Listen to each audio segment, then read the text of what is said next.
Advice to a young friend who has become interested in the metaphysical thoughts of the day.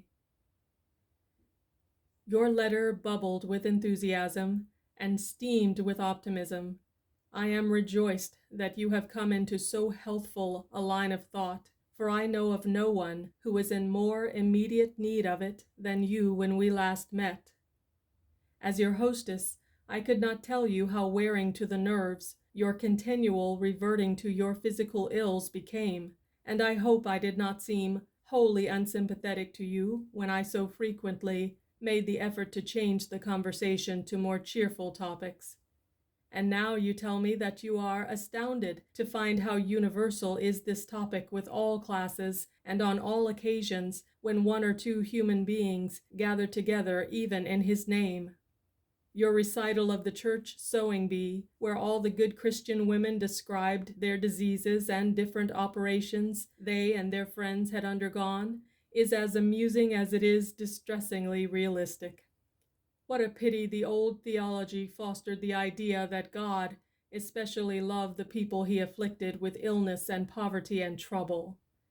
It has filled the world with egotistical and selfish invalids and idlers who have believed they were God's chosen ones, instead of realizing that they were the natural results of broken laws, which might be mended by the aid of the God power in themselves once they understood it.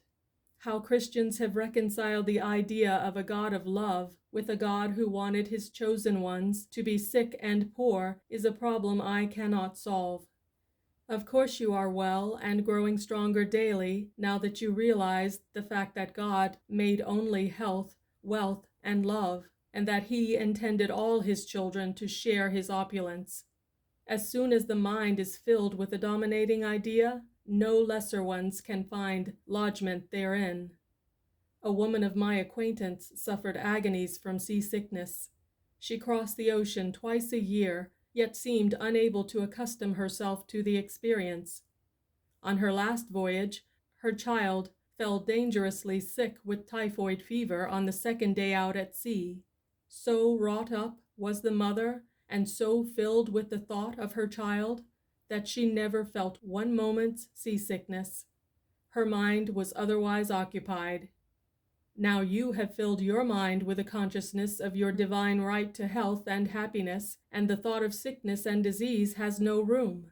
Yet do not be discouraged if you feel the old ailments and indispositions returning at times. A complete change in mental habits is difficult to obtain in a moment. Be satisfied to grow slowly.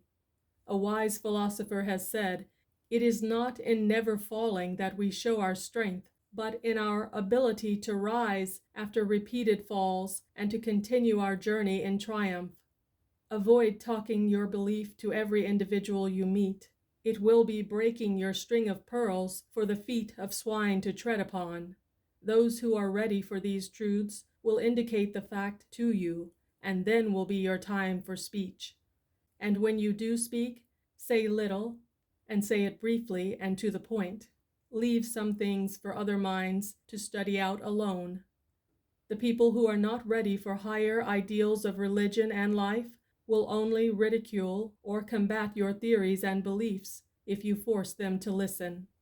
Wait until you have fully illustrated by your own conduct of life that you have something beside vague theories to prove your statements of the power of the mind to conquer circumstance.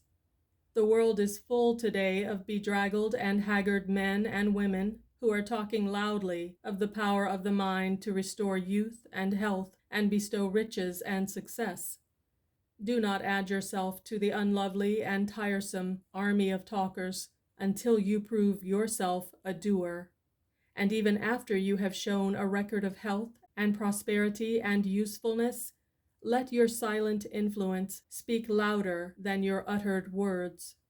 The moment a philosopher becomes a bore, he ceases to be a philosopher. End of advice. Ella Wheeler Wilcox.